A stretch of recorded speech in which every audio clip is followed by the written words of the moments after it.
Imagine standing in front of a mirror, but the reflection staring back isn't you. It's a stranger wearing your face, someone who smiles when you want to cry, someone who agrees when you want to rebel, someone who says, "I'm fine," when your soul is screaming for help. This isn't science fiction. This is your life.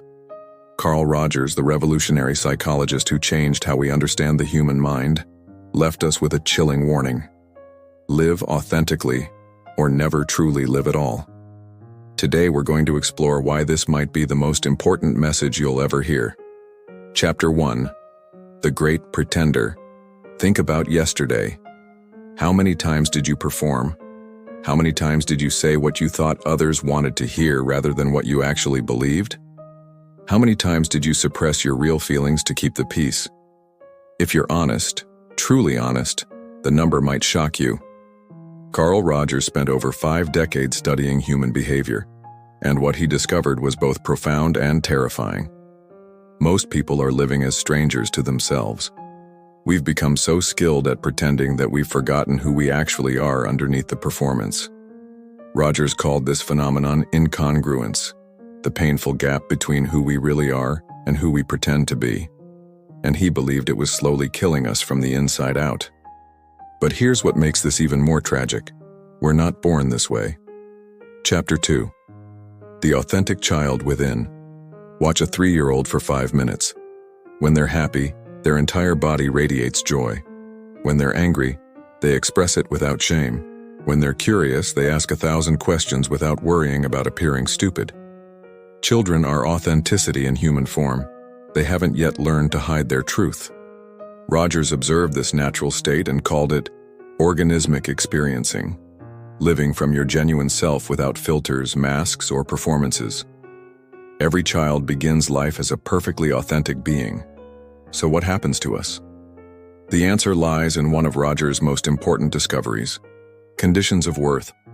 From the moment we can understand language, we begin receiving messages about which parts of ourselves are acceptable and which must be hidden. Big boys don't cry. Good girls are always polite. Don't be so sensitive. You're being too much. Stop asking so many questions. That's not how nice people behave. Each of these seemingly innocent corrections plants a seed of inauthenticity. We learn that love, acceptance, and belonging come with conditions. Our caregivers, often unknowingly, teach us that some feelings are welcome and others are not. And so we begin the long process of self-betrayal. Chapter 3. The Architecture of False Selves. Rogers identified how we construct these false selves with devastating precision. It happens through what he called introjection. We swallow whole the values, expectations, and demands of others without questioning whether they fit our true nature. We internalize voices that aren't our own. Success means making lots of money. Real men don't show weakness. You should always put others first. Don't rock the boat. Be grateful for what you have and stop wanting more. These introjected values become the script for our false self. We learn to perform the role of who we think we should be rather than discovering who we actually are. But the performance comes at a cost that Rogers saw as nothing short of tragic. Chapter 4. The Hidden Cost of Living a Lie. The psychological research is clear, and it's devastating. People living inauthentically experience chronic anxiety. When you're constantly performing, you live in perpetual fear of being exposed. Your nervous system never fully relaxes because part of you is always on stage. Deep depression. Rogers observed that depression often stems from the exhaustion of maintaining a false self. When you betray your true nature day after day, a profound sadness settles into your bones. Existential emptiness. Nothing feels meaningful when it doesn't connect to your authentic self. You can achieve everything society tells you to want and still feel hollow inside. Identity confusion. After years of performing, you genuinely don't know who you are anymore. The question, "What do I actually want?" becomes impossible to answer. Relationship problems. How can you have genuine intimacy when nobody knows the real you? Inauthentic people attract inauthentic relationships, creating a cycle of superficial connections. Physical health issues. The body keeps the score.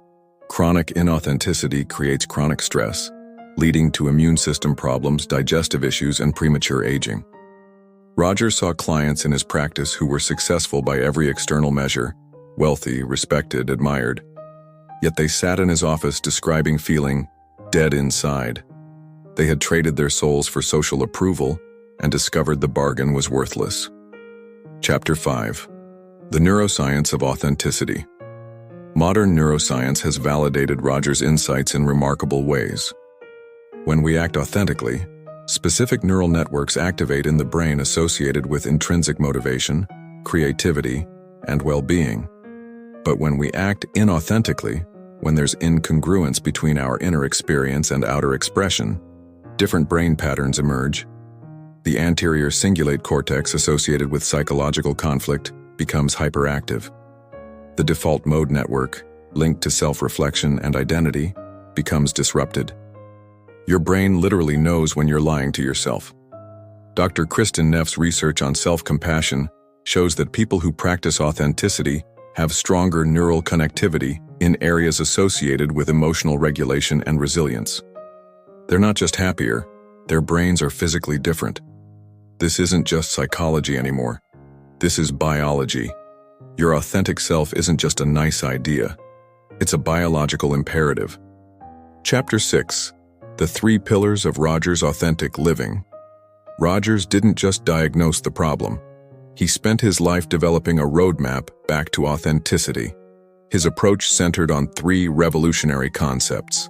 Pillar 1. Unconditional positive regard. This means accepting yourself exactly as you are, without conditions, without judgment, without the need to earn your own love. Most people treat themselves like a disappointed parent. I'll love you when you lose weight, when you succeed, when you stop being so emotional. Authentic living begins with radical self-acceptance, not complacency, acceptance. You can want to grow while still honoring who you are right now. Pillar 2. Congruence. This is the alignment between your inner experience and outer expression. When you feel angry, you acknowledge it. When you feel joy, you express it. When you're uncertain, you admit it. Congruence doesn't mean being impulsive or cruel. It means being honest about your experience while choosing how to express it wisely. Pillar 3. Empathic understanding. This involves deep listening, both to yourself and others. Rogers believed that when we truly understand our inner world without judgment, we naturally become more authentic. Most people are terrible listeners, especially to themselves. They're so busy performing and reacting that they never pause to ask, what am I actually experiencing right now? Chapter 7. The Roadmap to Reclaiming Your Authentic Self. Here's Rogers' step-by-step process for returning to authenticity. Step 1. Develop internal awareness. Begin each day with 5 minutes of honest self-reflection. What am I feeling right now? What do I actually want today? Where am I pretending or performing? What would I do differently if I weren't afraid of judgment? Step 2. Practice micro-authenticity. You don't have to revolutionize your entire life overnight. Start small. When someone asks, "How are you?" give a real answer occasionally. Express one genuine opinion each day, even if it might be unpopular. Say, "I don't know," when you actually don't know. Allow yourself one moment of visible emotion each day. Step 3. Identify your introjected values. Make a list of everything you believe you should do or be. For each item, ask, is this actually important to me, or did I learn it from someone else? If nobody would judge me, would I still want this? What happens in my body when I think about this expectation? Step 4. Create authentic relationships. Rogers believed authenticity is contagious.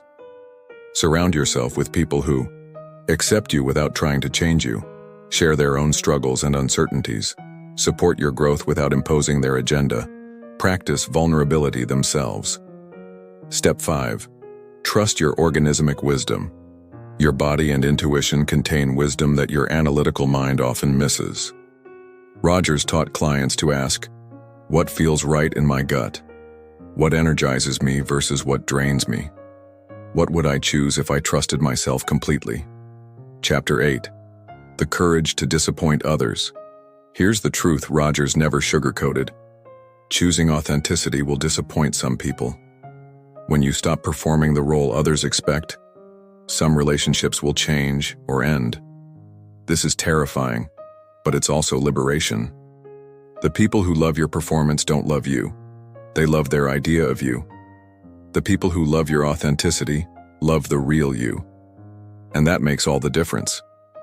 Rogers worked with countless clients who were paralyzed by the fear of disappointing others. He helped them realize that disappointing others is not cruel, it's honest. And honesty is the foundation of genuine love. Consider this. Would you rather be loved for who you're pretending to be, or known and accepted for who you actually are? Chapter 9. Real Stories of Authentic Transformation. Let me share 3 composite stories based on Rogers' case studies. Maria, the perfect daughter. At 35, Maria had followed every expectation.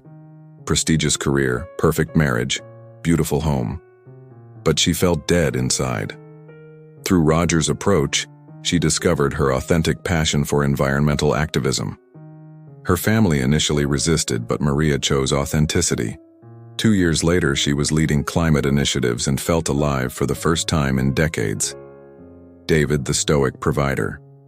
David learned early that men don't show emotion. After a breakdown at 42, he began exploring his emotional world. He discovered profound sensitivity and creativity beneath his tough exterior. Initially, his friends mocked his changes, but David attracted new friendships based on genuine connection rather than shared performance. Sarah, the people pleaser. Sarah had never said no to anyone. She was exhausted, resentful, and lost. Learning to set boundaries felt terrifying, but it transformed every relationship in her life. Some people left, but the ones who stayed loved her more deeply than ever before. Each of these people faced the same choice: temporary discomfort from changing, or permanent pain from staying the same. Chapter 10. The Modern World's War on Authenticity. Rogers died in 1987, but if he were alive today, he would be horrified by our current culture. Social media has created performance pressure unlike anything in human history. We curate perfect Instagram lives while feeling miserable inside. We optimize our LinkedIn profiles while losing touch with our actual interests. We swipe through dating apps looking for perfect matches while not knowing what we actually want in a relationship. The modern world profits from your inauthenticity. Consumer culture depends on you feeling inadequate, so you'll buy products to fix yourself. Social media algorithms reward performative content over genuine expression. But this makes Rogers' message more urgent than ever. In a world that wants you to perform, choosing authenticity becomes a revolutionary act. Chapter 11. Authenticity and Success. But what about success, you might ask? Won't being authentic hurt my career, my relationships, my reputation? Rogers' research revealed something counterintuitive. Authentic people are often more successful in the long run, not less. Authentic leaders inspire deeper loyalty. Authentic artists create more compelling work. Authentic employees are more innovative and engaged. Authentic partners have stronger, more satisfying relationships. Why? Because authenticity is magnetic. People are starved for genuine connection in a world full of performance. When you show up as yourself, you give others permission to do the same. This doesn't mean authenticity is always easy or immediately rewarded. But the kind of success built on authenticity is sustainable and fulfilling in ways that performed success never can be. Chapter 12. The Daily Practice of Authenticity. Authenticity isn't a destination, it's a daily practice. Rogers emphasized that becoming authentic is a process, not an event. Morning practices. Check in with your body and emotions before checking your phone. Set one authentic intention for the day. Ask, how can I show up more honestly today? Throughout the day, pause before automatic responses and ask, is this true for me? Practice saying, let me think about that, instead of automatic agreement. Notice when you're performing and gently redirect toward honesty. Evening practices. Reflect on moments when you felt most authentic. Notice patterns in your inauthenticity. Celebrate small acts of courage and honesty. Weekly practices. Have one authentic conversation with someone important to you. Do one thing purely because it brings you joy, not because it's productive. Practice disappointing someone in service of your authenticity. Chapter 13. Authenticity as spiritual practice. For Rogers, authenticity wasn't just psychology, it was spirituality. He believed that being authentic connects us to something larger than ourselves. Whether you call it God, the universe, or your highest self. When you live authentically, you're participating in the creative force of life itself. You're saying yes to your unique contribution to the world.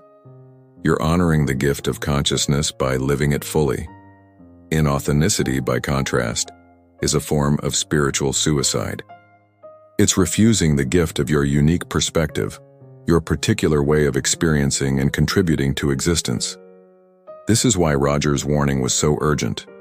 Without authenticity, you don't just miss out on happiness, you miss out on fulfilling your purpose in being alive. Chapter 14. The ripple effects of authentic living. When you choose authenticity, the effects ripple outward in ways you can't imagine. Your children learn that they can be themselves by watching you be yourself. Your friends feel permission to drop their masks when you drop yours. Your colleagues experience what genuine leadership looks like when you lead from your truth. You become a beacon of possibility in a world full of performance. Without preaching or trying to change anyone, you demonstrate that another way of living is possible. Rogers observed that authentic people create psychological safety around them, spaces where others feel safe to be real. You become a catalyst for others' authenticity simply by embodying your own. Chapter 15. The final warning. Carl Rogers spent his life studying human potential. He saw what we're capable of when we live from our authentic selves, and he saw the tragedy of wasted lives when we don't. His final warning wasn't meant to scare you. It was meant to wake you up. Every day you choose inauthenticity is a day you choose death over life. Every moment you betray yourself is a moment you lose forever. Every performance you give instead of being genuine is a missed opportunity to experience the fullness of being human. The clock is ticking, not just toward physical death, but toward the death of possibility, the death of genuine experience, the death of your unique contribution to the world. You have one life, one chance to be you, one opportunity to discover what it feels like to live from your truth. Conclusion. Your moment of choice. Right now, in this moment, you have a choice to make. You can close this video, return to your routines, and continue the performance you've been giving. You can keep wearing the masks, playing the roles, reciting the lines someone else wrote for your life. Or you can take the first step toward authenticity. You can begin the journey back to yourself. It won't be easy. Rogers never promised it would be.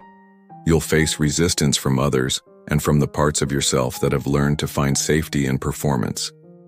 But on the other side of that fear lies something precious beyond measure, the experience of being fully alive.